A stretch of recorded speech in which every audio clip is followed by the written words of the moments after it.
कालिया बाग से लिया शेर ने अपने माँ बाप का बदला। एक जंगल के अंदर एक शेर होता है। वह शेर बहुत बूढ़ा हो चुका होता है। जंगल के सारे जानवर अपने शेर का बहुत आदर और सम्मान करते हैं। उस शेर के सेना के अंदर दो बहुत ही शक्तिशाली दो जानवर होते हैं। एक होता है बब्बर शेर और दूसरा होता है कालिया टाइगर। वह दोनों बहुत ही शक्तिशाली होते हैं और अपने अपने अपने क्षेत्र में बहुत माहिर होते हैं। वहीं पे जो बब्बर शेर होता है वह अपने बुद्धिमानी की वजह से बहुत माहिर होता है, तो वहीं पे कालिया अपनी शक्तियों की वजह से बहुत ही जाना जाता है। अब शेर जो होता है वह बूढ़ा होने की वजह से वह जंगल में एक सभा रखता है और जंगल में सब लोगों को बुलाता है। वह बोलता है, देखो मेरे जंगलवासियों, अब मैं बूढ़ा हो चुका हूँ, मैं कभी भी मर सकता हूँ। तो मेरे बाद इस राज्य की जो गद्दी है वह किसी अच्छे पर्सन को जानी चाहिए। मेरे पास दो बहुत ही मजबूत दावेदार है। उसमें से ये जो बब्बर शेर है ये बहुत समझदार है, इसमें बहुत अच्छी बुद्धि है, ये सही से काम करता है और सही निर्णय लेता है।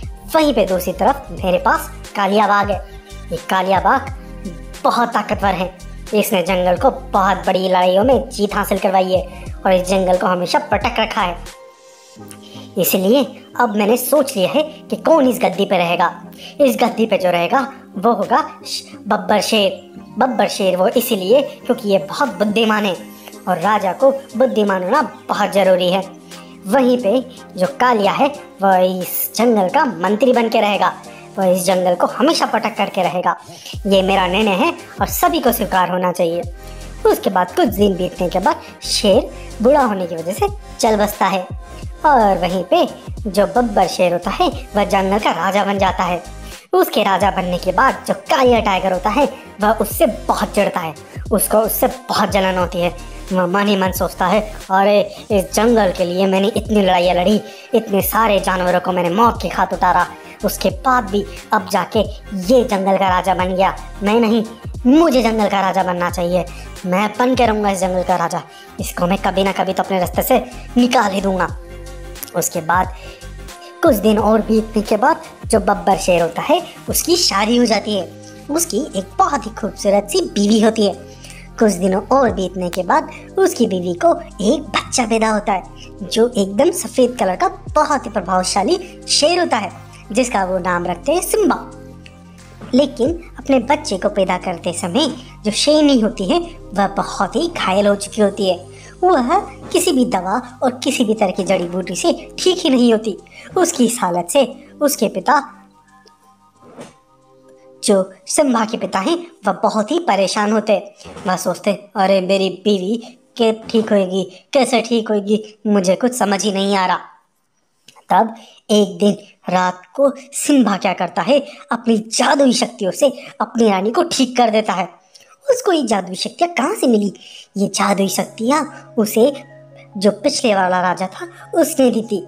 राजा के पास कोई जादुई शक्तियाँ थी, वह जादुई शक्तियाँ उसने सिम्बा को दी थी। इन जादुई शक्तियों से सिम्बा बहुत कुछ कर सकता था। उसने अपनी बीवी को उससे ठीक किया और वह टाइम पे बाकी जानवरों को भी ठीक करता रहता था। लेकिन ये सारा काम वह हमेशा गुप्त रखता था, किसी को कुछ पता ही नहीं चलने देता था। लेकिन उसको ये शक्ति का इस्तेमाल करते हुए वह कालिया टाइगर देख लेता है। कालिया टाइगर जब ये देखता है तो उसे तो बहुत ही गुस्सा आता है। वह बोलता है, अरे इसको राज्य के साथ साथ ये जादुई शक्तियाँ भी मिल गई, नहीं, मैं अब इसको तो बिल्कुल नहीं छोड़ूंगा, मुझे भी कोई शक्तियाँ लेके आना पड़ेगा और फिर मुझे इसको धोखे से मारना पड़ेगा। तब कालिया टाइगर एक गुफा में जाता है। वहाँ पे एक दैत्य होता है। उस दैत्य, उस राक्षस से वह शक्तियों का आह्वान करता है और उसे संधि सेट करता है। उसे वो बोलता है, अरे वो दैत्य सुन, मैं तुझे इस गुफा से आज़ाद कर दूंगा हमेशा हमेशा के लिए, बस तू मुझे तेरी शक्तियाँ दे दे। तब वह दैत्य मान जाता है, उसे सारी शक्तियाँ दे देता है। उन शक्तियों से वह बहुत शक्तिशाली टाइगर बन जाता है।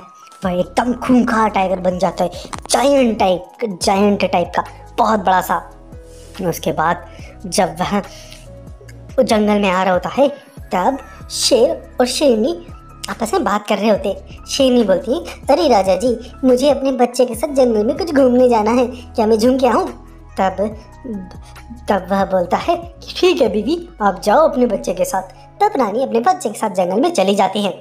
तभी वहाँ पे वह कालिया टाइगर आता है। जैसे ही काले टाइगर आता है, वह वहाँ पे प्रेजेंट और भी उसके सैनिकों को वह वहीं पे ख़त्म कर देता है। उसके बाद वह जो शेर होता है वह सो रहा होता है गुफा में। तो गुफा में जाके वो उस पर धोखे से अटैक करता है, अपनी सारी शक्तियों से उस पर अटैक करता है। वो उसको घायल कर चुका होता है। जैसे ही शेर अपनी शक्ति का इस्तेमाल करने लगता है, उससे पहले तक टाइगर उसको बहुत ज़्यादा घायल कर चुका था अपनी सारी शक्तियों से।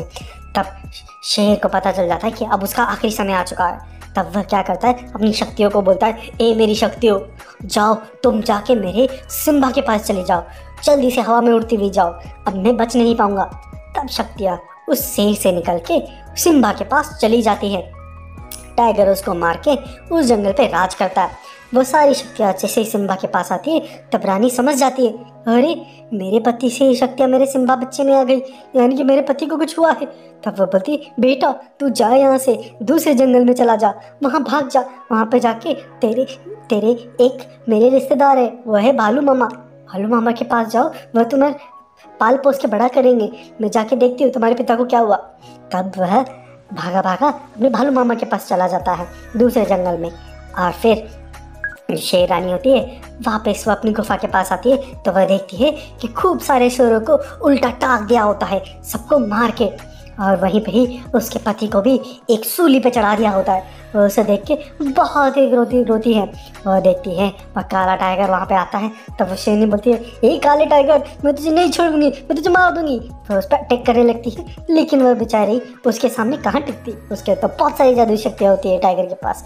तो वह उस रानी को उसी समय उसको मार के भी उल्टा टांग देता है। उसके बाद वह टाइगर उस जंगल पे राज करना शुरू कर देता है और उस जंगल पे वह अपना एक अधिकार जमा लेता है। इसी तरह से कुछ दिन बीत जाते हैं। वहीं पे जो सिम्बा होता है वो भालू मामा के पास बड़ा हो रहा होता है। वह छोटा होने की वजह से अभी तक कुछ नहीं कर पाता, लेकिन वह जैसे ही धीरे धीरे बड़ा होता है, वह प्रतिशोध की ज्वाला में तड़पता रहता है। वह अपने पास बहुत बड़ी सेना तैयार करता है।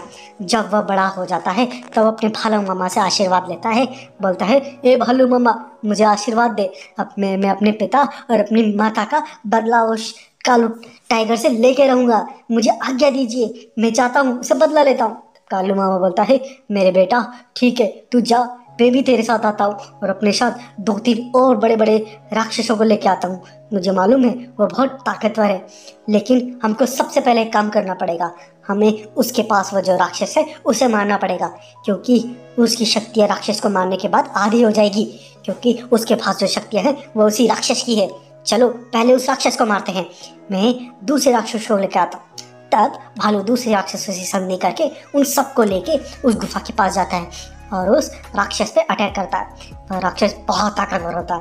वह राक्षस बोलता है, अरे तुम कितने ही आ जाओ, मेरे सामने कोई नहीं टिक पाएगा। लेकिन भालू अपने राक्षसों के साथ उस पर अटैक करता है।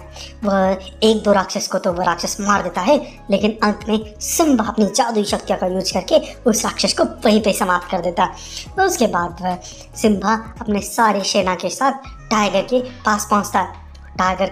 टाइगर भी अपनी सेना को लेके तैयार होता है। टाइगर बोलता है, अरे ओ सिम्बा, तो उस समय तो मुझे मिला नहीं था, तेरे माता पिता को जैसे मैं मारा है वैसे आज मैं तेरा भी वध कर दूंगा। उन दोनों को भी मैंने उल्टा टांग रखा है, देख अभी भी उनकी लाशें, उनकी हड्डियां अभी भी वहीं पे ही सूली पे उल्टे लटकी पड़ी है, तुझे भी मैं उनके बाजू ही लटकाऊंगा, हा हा आजा। उसके बाद सिम्बा तो आग बबूला हो जाता है। वह अपनी शक्तियों से एक बड़ा सारा दैत्यकारी एक डायनासोर में कन्वर्ट हो जाता है और वह फटाक से उसकी सेना पे अटैक करने लग जाता है। वह टाइगर की सेना को बहुत मारता है। उसके बाद उसकी जो सेना होती है वो भी टाइगर पर अटैक करती है। बहुत जल्दी टाइगर की सेना खत्म हो जाती है। फिर टाइगर भी एक जायंट राक्षस का रूप ले लेता है और सिम्बा और टाइगर में बहुत ही भयंकर लड़ाई होती है। उस लड़ाई में, इतनी भयंकर लड़ाई के अंदर आखिरकार में सिम्बा टाइगर को मार देता है। उसको मारने के बाद वो अपने माता पिता की हड्डियों को वापस से राजशाही तरीके से अंतिम संस्कार करता है और उस जंगल पे कालिए के आतंक को खत्म करता है और फिर जंगल में शांति आ जाती है। इस तरह इस रोमांचित कहानी का होता है अंत।